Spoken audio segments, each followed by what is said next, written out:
Bonjour à toutes et à tous, j'espère que vous allez bien. Je reviens avec une nouvelle vidéo qui porte cette fois-ci sur la correction de la 4e fiche des travaux dirigés de la macroéconomie. Comme à l'accoutumée, avant de corriger les exercices, je vais d'abord commencer par un bref rappel du cours, ou du moins vous définir ce que c'est que le modèle ISLM. Puis évidemment, le détail viendra chemin faisant. Alors, ce modèle a été développé pour la première fois par John Hicks et Alvin Hansen au milieu des années 30 et se veut comme une synthèse des travaux keynésiens. Il convient de relever ici que ce modèle marque le passage des équilibres dits partiels à l'équilibre général. Alors, comment se détermine cet équilibre général? Comme l'illustre le graphique suivant, l'équilibre général n'est rien d'autre que le fruit des interactions entre le marché des biens et services représenté par la droite ou la courbe IS et celui de la monnaie représenté par la courbe LM. Le croisement des deux courbes IS et LM détermine le couple revenu sur l'axe des abscisses noté YE et le taux d'intérêt sur l'axe des ordonnées noté Y étoile, et donc ce qui permet d'équilibrer simultanément le marché des biens et services et celui de la monnaie, aboutissant ainsi à l'équilibre général de l'économie. D'où la condition d'équilibre IS est égal à LM que nous allons désormais utiliser pour travailler les exercices de cette fiche en particulier.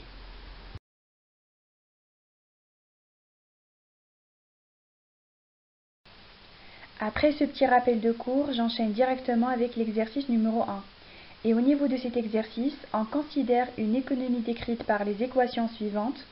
Nous avons la fonction de consommation keynésienne qui est égale à 0,6 entre parenthèses y moins t plus 240, puis la fonction d'investissement qui est égale à 800 moins 2000 i, ensuite les dépenses publiques ou les commandes publiques d'une valeur de 600 unités monétaires, puis l'offre de monnaie représentée par MO qui est égale à 1050, et enfin la demande de monnaie qui est égale à 0,5 y moins 3000 i.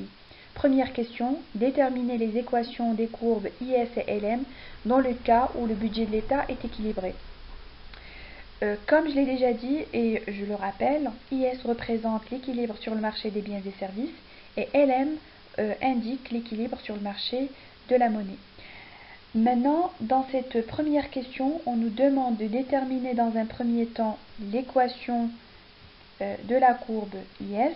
Et puisqu'on parle ici de l'équilibre sur le marché des biens et services, je vous invite à jeter un coup d'œil sur votre cours, plus particulièrement la partie qui traite les équilibres économiques, pour comprendre que dans une économie sans État et sans le reste du monde, la condition d'équilibre n'est rien d'autre que I est égal à S, c'est-à-dire l'investissement est égal à l'épargne, d'où l'équation IS pour caractériser l'équilibre sur le marché des biens et services.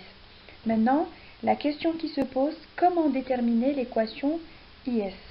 Eh bien, l'équilibre économique est déterminé sur le marché des biens et services simplement en égalisant l'offre globale et la demande globale.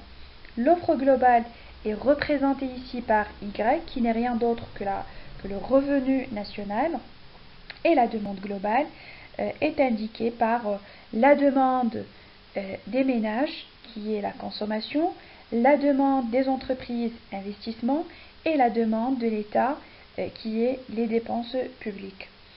Donc voilà, donc lorsqu'on vous demande d'établir ou de déterminer l'équation de la courbe IS, il faut toujours commencer par cette identité comptable. Donc Y est égal à C plus I plus G, ça c'est le point de départ. Donc la deuxième étape consiste à remplacer chaque élément par son expression. Y est égal, je remplace le C par la fonction de consommation, 0,6 entre parenthèses Y moins T plus 240, et je remplace également I par son expression, 800 moins 2000 I, et puis finalement je remplace G par sa valeur qui est de 600 unités monétaires. Au niveau de la question, on vous dit que le budget de l'État est équilibré. Qu'est-ce que ça veut dire un budget de l'État qui est équilibré? Ça veut tout simplement dire que le solde budgétaire est égal à 0. Autrement dit, l'ensemble des recettes de l'État servent pour couvrir l'ensemble des dépenses de l'État. Et puisque l'essentiel des recettes se compose des impôts, eh bien tout simplement on en déduit que T, les impôts, la valeur des impôts est égale à la valeur des dépenses publiques. Donc G est égal à T. Donc ici nous avons les dépenses publiques d'une valeur de 600 par ricochet et automatiquement T également va être égal à 600 et donc ici nous allons assister à un budget de l'État qui est équilibré. Et donc voilà, ce qu'il nous reste maintenant à faire, c'est de remplacer chaque élément par sa valeur. Y est égal à 0,6 entre parenthèses y, je remplace le T par 600 comme je viens de le dire, puisque le budget de l'État est équilibré, puisque G est égal à T, je remplace T par 600, par la valeur de G, plus 240 plus 800 moins 2000i plus 600. Et donc finalement, je fais mon calcul d'une manière très simple et j'obtiens y est égal à 3200 moins 5000i. Donc voilà, ce que je viens de dégager là, c'est ce qu'on appelle l'équation de la courbe IS. Passons maintenant à l'équation de la courbe LM. Déjà, quand on parle de l'équation de la courbe LM, comme je l'ai déjà dit, ça représente l'équilibre sur le marché de la monnaie. Alors, pour dégager l'équilibre sur le marché de la monnaie, il suffit tout simplement d'égaliser l'offre de monnaie et la demande de monnaie. L'offre de monnaie est représentée par MO et la demande de monnaie est représentée par L. Qu'est-ce que c'est que l'offre de monnaie? L'offre de monnaie est tout simplement la masse monétaire, ou autrement dit, c'est la quantité de monnaie qui circule dans une économie. La quantité de monnaie qui circule dans une économie s'appelle l'offre de monnaie. Je tiens à vous préciser que c'est une variable qui est exogène. Ça veut dire quoi exogène? Ça veut dire qu'il est fixé par les autorités monétaires. La décision d'augmenter cette quantité de monnaie ou de la faire baisser ou de la laisser intacte est l'apanage des autorités monétaires. Alors en ce qui concerne la demande de monnaie se décompose d'abord en deux parties. La demande de monnaie pour motif de transaction et pour motif de précaution appelée L1, et puis la demande de monnaie pour motif de spéculation appelée L2. Donc finalement on en déduit que la monnaie peut être détenue ou peut être demandée par les agents économiques pour trois motifs. Soit pour un motif de transaction, et donc ça va tout simplement servir pour financer les achats, soit pour un motif de précaution, donc c'est la partie qui n'est pas consommée, va être épargnée, soit pour faire face à des risques futurs, soit pour des fins d'investissement éventuellement. Et puis le troisième motif, c'est le motif de spéculation. La détention de monnaie pour motif de spéculation résulte de la volonté des agents économiques à conserver de la monnaie plutôt que de la placer dans le dessein de profiter d'une occasion qui se présenterait, à titre d'exemple, une hausse de la rémunération des titres. Donc voilà grosso modo ce que c'est que l'offre de monnaie, ce que c'est que la demande de monnaie.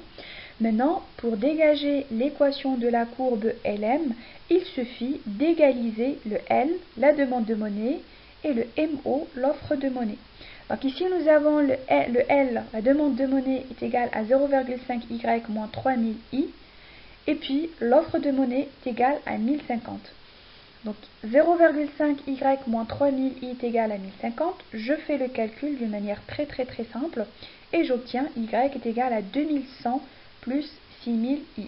Ce que je viens de dégager ici s'appelle l'équation de la courbe LM.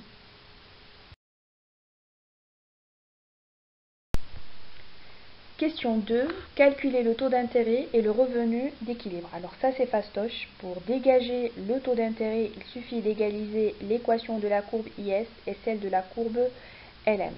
Donc l'idée consiste à remplacer IS par son équation, 3200 moins 5000i, et LM par également son équation, 2100 plus 6000i. Donc je fais le calcul et je dégage I est égal à 10%. Donc taux d'intérêt d'équilibre est égal à 10%.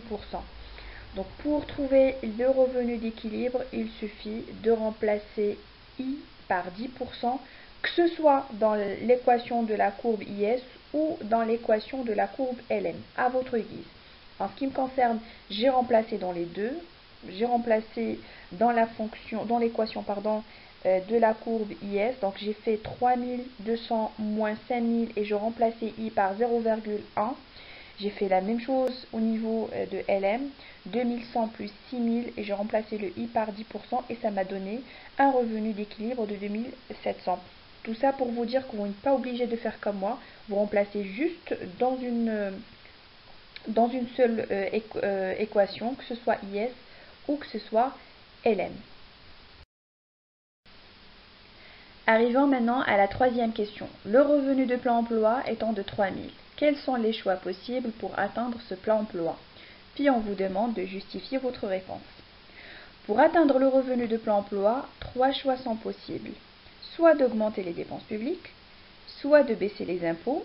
Ces deux choix-là rentrent dans ce qu'on appelle la politique budgétaire, soit d'augmenter l'offre de monnaie, et donc ce dernier choix rentre dans ce qu'on appelle la politique monétaire. Alors, vous allez me dire pourquoi précisément agir sur ces trois composantes, c'est-à-dire les dépenses publiques, les impôts et l'offre de monnaie, et ne pas jouer par exemple sur l'investissement, sur la consommation ou sur la demande de monnaie. Eh bien, la réponse est simple. Tout simplement parce que ces trois composantes que je viens de vous citer, ou ces trois choix, à savoir les dépenses publiques, les impôts et l'offre de monnaie, sont des variables exogènes. Autrement dit, ce sont des variables qui sont fixées où la décision d'augmenter les dépenses publiques, de baisser les impôts ou d'augmenter la masse monétaire est l'apanage des pouvoirs publics. Ce sont des variables qui ne dépendent pas du système, c'est-à-dire qui ne sont pas sensibles à la variation du revenu ou à la variation du taux d'intérêt, contrairement à l'investissement à titre d'exemple. Alors, l'investissement, les autorités publiques ne peuvent pas agir de manière directe sur l'investissement, puisque ce dernier est très sensible au taux d'intérêt. Et donc, lorsque le taux d'intérêt est faible, donc ça stimule l'investissement, ça encourage davantage les investissements, tandis que lorsque le taux d'intérêt est élevé, ça freine en quelque sorte les investissements. Il en est de même pour la demande de monnaie. La demande de monnaie pour motif de transaction et de précaution dépendent du revenu. Et puis vous avez la demande de monnaie pour motif de spéculation dépend du taux d'intérêt. Donc pour synthétiser, lorsque vous avez ce genre de questions et qu'on vous demande quels sont les choix possibles pour atteindre le plein emploi, vous n'avez pas 36 000 façons pour répondre à cette question. Vous allez tout simplement dire qu'il existe 3 choix pour atteindre le revenu de plein emploi. Soit on augmente les dépenses publiques, soit on baisse les impôts, soit on augmente l'offre de monnaie. Alors commençons par l'augmentation des dépenses publiques. Et on va voir ce qui va s'opérer ou ce qui va se passer sur le marché des biens et services. Lorsque l'État commande plus de biens publics, eh bien, la demande globale augmente. Et on sait pertinemment que l'équation IS est obtenue en égalisant l'offre globale, qui est Y, et la demande globale représentée par C plus I plus G. Et donc, lorsque G augmente, lorsque les dépenses publiques augmentent, on assiste à un effet multiplicateur qui mène à une augmentation du revenu. Alors, voyons comment ça marche à l'aide d'une représentation graphique. Donc, pour ce faire, on va reprendre le graphique de tout à l'heure et nous allons représenter les deux courbes, à savoir la courbe IS et la courbe LM. Donc, ce qui va nous permettre de dégager un point d'intersection qui correspond au revenu d'équilibre que nous avons dégagé, qui est d'une valeur de 2700, et au taux d'intérêt d'équilibre qui est égal à 10%. Alors, si les autorités publiques augmentent les dépenses publiques, ça va faire quoi? Ça va tout simplement permettre d'atteindre le revenu d'emploi de 3000 unités monétaires. Donc, cette action-là, comme vous pouvez le voir, si on fait une projection verticale sur la courbe LM, nous allons assister à un déplacement de la courbe IS vers la droite. Et donc de même, nous allons refaire une deuxième projection, cette fois-ci horizontale sur l'axe des ordonnées, et nous allons dégager un taux d'intérêt qu'on ne sait pas. Ce qu'on sait maintenant, c'est que ce taux d'intérêt que nous allons dégager doit être supérieur à 10%. Alors, maintenant, allons voir l'impact d'une augmentation des dépenses publiques sur le marché de la monnaie. Autrement dit, est-ce que le fait d'augmenter les dépenses publiques peut avoir un effet sur le marché de la monnaie, ou le marché de la monnaie va rester insensible à cette action, c'est-à-dire au fait que les autorités publiques ont décidé d'augmenter les dépenses publiques? Eh bien, la réponse est non. Pourquoi? Parce que lorsque les dépenses publiques vont augmenter, nous allons assister à une augmentation de la demande de monnaie, principalement pour motif de transaction. Puisque le revenu va augmenter, les agents économiques vont disposer, particulièrement les ménages, vont disposer de plus de revenus, donc vont demander plus de monnaie pour faire les transactions. Et donc, ce qui va faire que nous allons assister à un déséquilibre sur le marché monétaire, puisque la demande de monnaie va devenir supérieure à l'offre de monnaie, sachant que l'offre de monnaie est une variable exogène. C'est une variable qui varie au guise, enfin, entre guillemets, au guise des autorités monétaires. Alors que faut-il faire pour restaurer l'équilibre, pour rétablir l'équilibre? Eh bien, tout simplement, la seule solution est d'augmenter le taux d'intérêt. Pourquoi? Parce que le fait d'augmenter le taux d'intérêt va baisser la demande de monnaie pour motif de spéculation. Le L2 va baisser, et donc ce qui va permettre de rétablir l'équilibre et donc d'aboutir à L est égal à M0. Donc ce que je cherche à vous dire à travers ça, est tout simplement que le fait que les dépenses publiques augmentent, ça a un impact sur le marché de la monnaie. Ça a un impact comment? Tout simplement parce que le taux d'intérêt va augmenter pour ajuster en quelque sorte ce déséquilibre qui surgit entre la demande de monnaie et l'offre de monnaie. Alors maintenant, de combien? Alors je reviens à mon questionnement de tout à l'heure, puisque je vous ai dit que en faisant la projection horizontale sur l'axe des ordonnées, on voit clairement, alors vous voyez là que le taux d'intérêt va devenir supérieur à 10%. Dans la question qui se pose, comment nous allons déterminer ce taux d'intérêt? Eh bien, le taux d'intérêt, c'est une variable qui se détermine, qui va être déterminée cette fois-ci sur le marché monétaire, puisque ça concerne la demande de monnaie pour motif de spéculation, c'est-à-dire le fait d'augmenter le taux d'intérêt, eh bien, tout simplement, c'est dans l'objectif de faire baisser la demande de monnaie pour motif de spéculation. Donc allez-y, nous allons dégager, ou nous allons chercher le nouveau taux d'intérêt sur le marché de la monnaie, sachant que le revenu de plein emploi est égal à 3000 unités monétaires. Ce qu'il faut faire, c'est très simple. Vous allez reprendre l'équation de la courbe LM que nous avons dégagée dans la question numéro 1, et vous allez remplacer le Y par le revenu de plein emploi qui est de 3000. Donc tout à l'heure, nous avons dégagé une équation de la courbe LM qui est égale à 2100 plus 6000i. Je remplace le Y par 3000, ça me donne 3000 est égal à 2100 plus 6000i. Voilà, je fais le calcul d'une manière très très simple, et je dégage un taux d'intérêt de 15%. Je reviens à mon graphique, et vous voyez clairement que effectivement le taux d'intérêt a grimpé, passant de 10% à 15%. Voilà donc la deuxième étape. Donc après la représentation finalement la représentation graphique va vous servir juste pour comprendre ce déplacement de la courbe IS, et donc le fait que nous allons assister à un nouveau point d'équilibre entre 3000. Voilà, donc le revenu va passer de 2700 à 3000, et le taux d'intérêt à son tour va passer de 10% à 15%. Deuxième étape consiste à chercher le taux d'intérêt sur le marché de la monnaie. C'est ce que nous avons fait. Et comment? Tout simplement en remplaçant le Y par le revenu de plein emploi, ce qui nous a permis de dégager un taux d'intérêt de 15%. Troisième étape consiste à chercher de combien les dépenses publiques ont augmenté lorsque le revenu de plein emploi passe à 3000 unités monétaires. C'est très simple. Maintenant, ce qu'il faut faire, c'est de reprendre l'identité comptable qu'on utilise pour dégager l'équation de la courbe IS, à savoir Y est égal à C plus I plus G, sachant que le revenu cette fois-ci est égal à 3000 et que le taux d'intérêt est égal à 15%. Donc nous allons remplacer le C par la fonction de consommation 0,6 entre parenthèses Y moins T plus 240 plus 800 plus la fonction d'investissement 800 moins 2000I plus G. Donc je ne connais pas le G puisque je cherche à savoir de combien les dépenses publiques ont augmenté. Donc le G pour moi est une variable inconnue.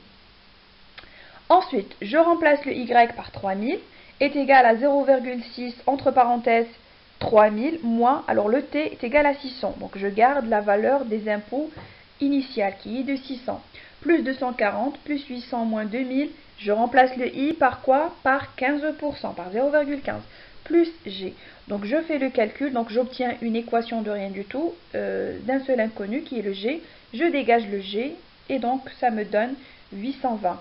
De combien les dépenses publiques ont varié? Les dépenses publiques ont varié de 220, c'est-à-dire que pour atteindre un revenu de plein emploi d'une valeur de 3000 unités monétaires, il faudrait augmenter les dépenses publiques de 220 unités monétaires. Voilà donc, nous avons répondu à la question, mais dans certains cas, il se peut qu'on vous demande également de dégager ou de déterminer la fonction ou l'équation de la courbe IS2. C'est-à-dire, lorsque les dépenses publiques vont augmenter, forcément, l'équation de la courbe IS va changer. Alors, pour chercher la nouvelle équation de la courbe IS, vous allez toujours faire la même chose, c'est-à-dire vous allez prendre Y est égal à C plus I plus G, vous allez remplacer chaque élément par sa valeur, je vais pas répéter à chaque fois, donc C par la fonction de consommation 0,6, Y moins 600, plus 200, plus 800, moins 2000, I plus, ah voilà, c'est très important, plus la nouvelle valeur des dépenses publiques de 820. Et donc je fais le calcul. Finalement, j'obtiens Y est égal à 3750 moins 5000i. Ça, c'est la nouvelle fonction de... ça, c'est la nouvelle équation, pardon. Ça, c'est la nouvelle équation de la courbe IS après que les dépenses publiques ont augmenté de 220.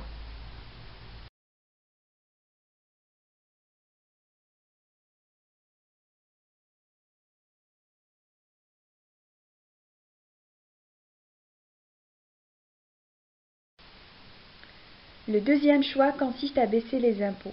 Il convient de préciser ici que les étapes que nous avons parcourues dans le cas de l'augmentation des dépenses publiques restent valables pour le cas de la baisse des impôts, et c'est tout à fait normal puisque les deux choix font partie de la politique budgétaire.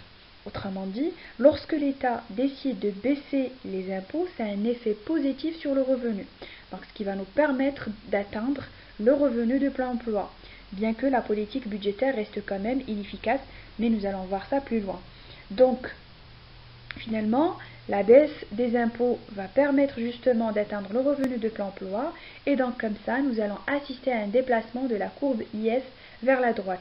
C'est exactement ce que je vous ai montré à travers le graphique au niveau du choix numéro 1.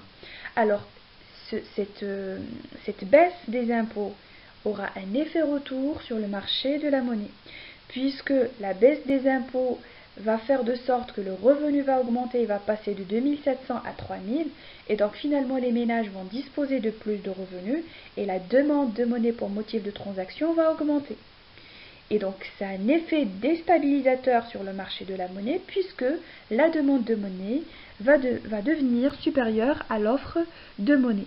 Donc pour restaurer l'équilibre, une augmentation de taux d'intérêt s'impose, histoire de faire baisser la demande de monnaie pour motif de spéculation. Donc voilà, finalement, la deuxième étape, ou la troisième étape, pardon, consiste à déterminer, à revenir sur le marché des biens et services pour voir de combien les impôts devraient baisser pour atteindre le revenu de plein emploi de 3000 unités monétaires. Donc pour cela, pour répondre à cette question, nous allons chercher la nouvelle valeur des impôts. Nous allons refaire exactement la même chose que le choix numéro 1. Tout à l'heure, nous avons cherché le G. Cette fois-ci, nous allons chercher le T. Et donc nous allons reprendre l'identité comptable y est égal c plus i plus g. Et nous allons utiliser le revenu de plein emploi de 3000 unités monétaires et le i de 15%, comme je viens de vous dire, parce que la première étape, la deuxième étape et la dernière étape restent les mêmes.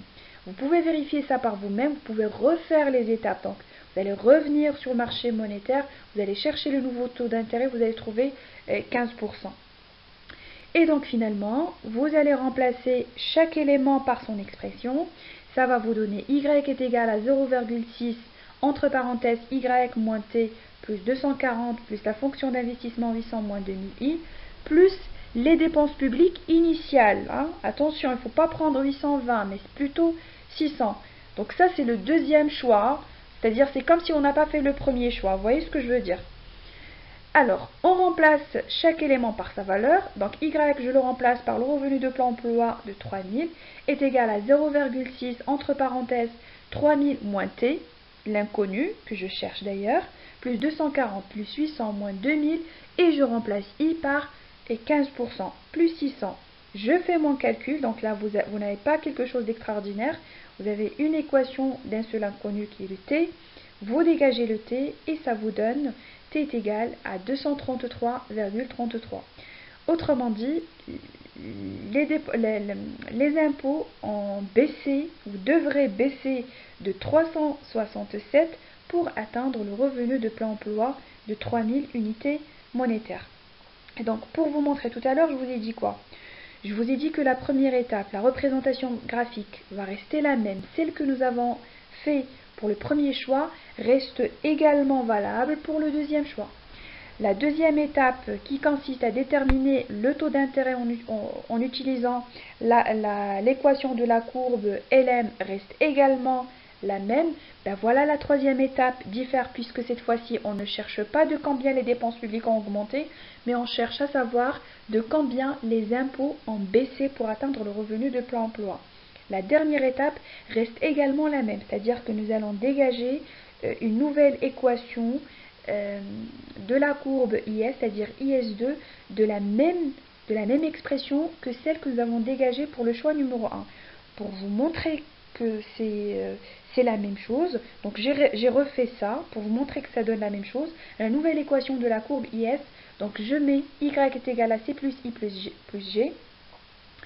Puis voilà, je remplace chaque élément par son expression, S par son expression, I par son expression et G par 600. Donc je fais le calcul et j'obtiens Y est égal à 350, Y est égal à 3750 moins 5000i. Et vous voyez que c'est exactement l'équation de la courbe IS que nous avons dégagée dans le cas de l'augmentation des dépenses publiques.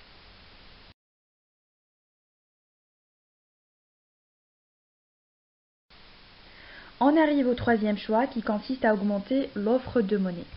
En fait, il s'agit ici de passer par la politique monétaire pour relancer la demande globale et donc atteindre le revenu de plein emploi.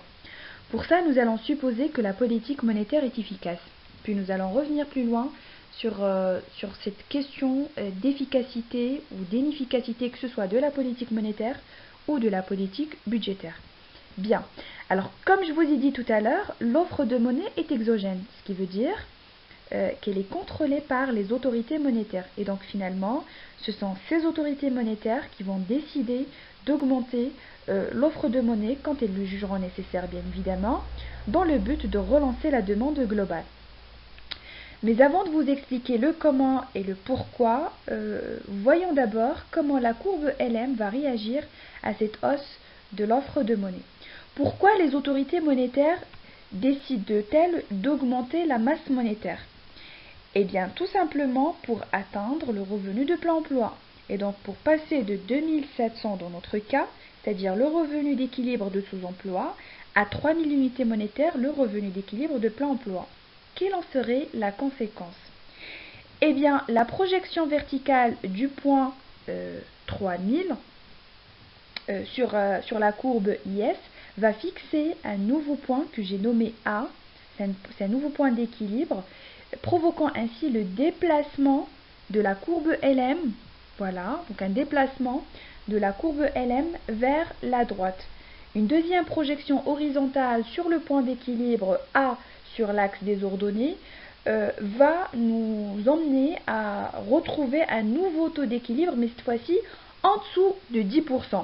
Bien évidemment, je n'ai pas précisé la valeur du taux d'intérêt parce que jusqu'à maintenant, je ne connais pas la valeur du nouveau taux d'intérêt. Alors, explication de tout ça.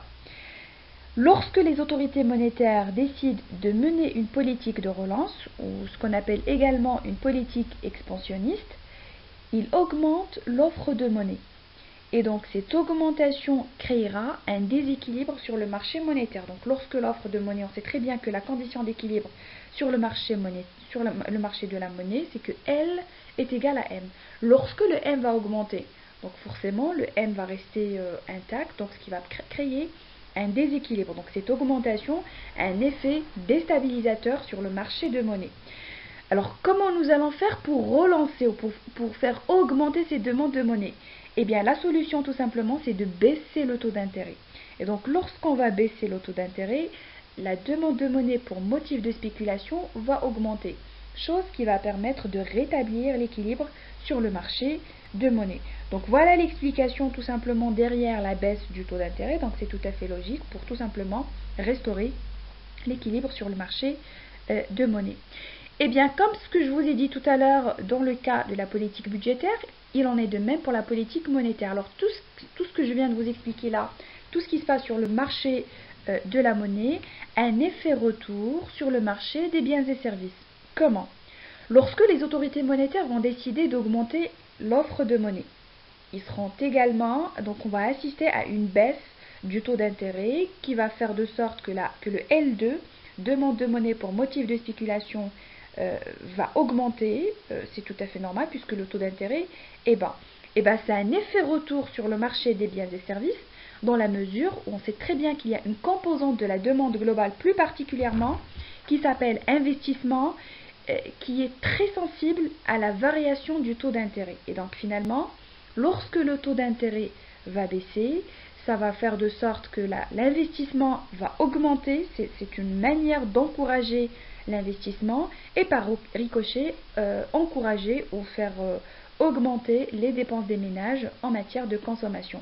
Et finalement, on va assister à une augmentation du revenu national. Donc toujours dans cette question de départ, quelle serait la valeur du nouveau taux d'intérêt? Eh bien pour connaître la nouvelle valeur ou le nouveau taux d'intérêt, nous allons le chercher cette fois-ci sur le marché IS. Alors comment? Nous allons reprendre notre identité comptable Y est égal, c'est-à-dire qui nous permet d'ailleurs de déterminer l'équation de la courbe IS. Y est égal à C plus I plus G. Et donc je remplace chaque élément par son expression. Donc C par 0,6 entre parenthèses Y moins 600 plus 240. L'investissement par 800 moins 2000I. Et puis les dépenses publiques par 600. Ensuite, je remplace le revenu par le revenu d'équilibre de plein emploi qui est d'une valeur de 3000 unités monétaires. Donc ça me donne 3000 est égal à 0,6 entre parenthèses, je remplace également le Y, 3000 moins 600 plus 240 plus 800 moins 2000I plus 600. Donc je fais mon calcul et j'obtiens un taux d'intérêt de 4%. Et donc voyez-vous, lorsqu'on va revenir, à notre graphique, voyez-vous que effectivement le taux d'intérêt est passé de 10% à 4%. Il a baissé. Pourquoi? Eh bien tout simplement à cause du fait que les autorités publiques ont décidé d'augmenter l'offre de monnaie. Alors après avoir fixé le nouveau taux d'intérêt, maintenant ce qui nous reste à déterminer, c'est tout simplement la variation de l'offre de monnaie. De combien, c'est-à-dire il s'agit de répondre à cette question, de combien l'offre de monnaie va augmenter pour atteindre le revenu de plein emploi de 3000 unités monétaires. Donc pour ce faire, nous allons chercher justement la valeur de l'offre de monnaie, sachant que le revenu de plein emploi est égal à 3000 et sachant que le taux d'intérêt est égal à 4% qu'on vient de dégager sur le marché IS. Donc ce que nous allons faire, nous allons d'abord commencer par l'identité comptable L est égal à M. Et puis nous allons remplacer le L par l'équation de la demande de monnaie, 0,5Y moins 3000I. Et puis ce qu'on cherche, c'est le M. C'est l'inconnu dans cette équation-là. Puis nous allons remplacer le Y par 3000, donc ça nous donne 0,5 fois 3000, moins 3000 et le I, je le remplace par 4%. Ça me fait 3000 fois 0,04 est égal à M. Donc je fais le calcul et je dégage une valeur de l'offre de monnaie de 1380. Et donc finalement, l'offre de monnaie devrait augmenter de 330 unités monétaires pour atteindre le revenu de plein emploi de 3000 unités monétaires. Et donc la dernière étape consiste tout simplement à chercher la nouvelle équation de la courbe LM. Donc pour ce faire, nous allons reprendre l'identité L est égal à M et on remplace chaque élément par sa valeur.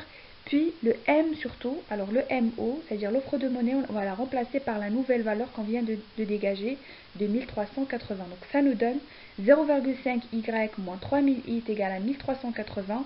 Je fais le calcul et j'obtiens la nouvelle équation de la courbe LM est dégagée de la manière suivante: Y est égal à 2760 plus 6000I.